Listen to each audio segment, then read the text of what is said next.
పానీపూరి. దీనిని ఇష్టపడని వారుండరు. ముఖ్యంగా చిన్న పిల్లలు, ఆడవారైతే మరీ ఎక్కువ తింటారు. స్ట్రీట్ ఫుడ్లలో ఎక్కువ మంది ఇష్టంగా తినేది ఏదైనా ఉందా అంటే అది పానీపూరినే. పానీపూరి టేస్ట్ కు అలవాటు పడిన వారు తినకుండా అస్సలుండలేరు. రోడ్డు పక్కన పానీపూరి బండి కనిపిస్తే చాలు ఆటోమేటిక్ గా అడుగులు అటువైపే పడుతూ ఉంటాయి. అంత క్రేజ్ ఉంది పానీపూరికి. ఇక దాని ధర విషయానికి వస్తే ప్లేటు మహా అయితే 20 లేదా 30 ఉంటుంది.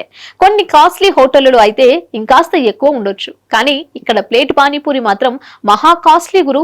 ఎంతో తెలిస్తే అటువైపు కూడా వెళ్లరు. ఎందుకంటే మీరే చూడండి. పానీపూరి తినాలనిపించి ఓ బిజినెస్ మ్యాన్ ఫుడ్ స్టాల్ కి వెళ్లాడు. అక్కడ దాని ధర చూసి ఒక్కసారిగా షాక్ అయ్యాడు. కాసేపు ఆయన మైండ్ బ్లాక్ అయింది. ముంబై ఎయిర్పోర్ట్ లో ఉన్న ఓ ఫుడ్ స్టాల్ కు వెళ్లాడు ఆ వ్యాపారవేత్త. అక్కడ ప్లేట్ పానీపూరి 333 అని రాసి ఉండటం చూసి కళ్ళు తేలేశాడు. ప్లేట్ పానీపూరి ఇంత రేట్ ఏంటి అని ఆశ్చర్యపోయాడు. వెంటనే తన ఫోన్ తో దాని ఫోటో తీసి కౌశిక్ ముఖర్జీ అనే బిజినెస్ మ్యాన్ సోషల్ మీడియాలో పోస్ట్ చేశాడు. ముంబై ఎయిర్పోర్ట్ లో ఉండే ఫుడ్ స్టాల్స్ లోని ఫుడ్ చాలా ఖరీదు అని తెలుసు, కానీ మరీ అంత కాస్ట్లీ అని తెలియదని పేర్కొన్నాడు. ఆ ఫోటోలో పక్కనే దూహి పూరి, సేవ్ పూరి కూడా ప్లేటుకు 333 ఉండటం గమనార్హం. ఇక ప్లేట్ అంటే ఓ 10 పానీపూరిలైనా ఇవ్వలేదు. ఒక్కో ప్లేట్ లో 8 పానీపూరులు మాత్రమే ఉంటాయి. అంత రేటు కూడా జస్ట్ 8 పానీపూరులు మాత్రమే పెట్టారు.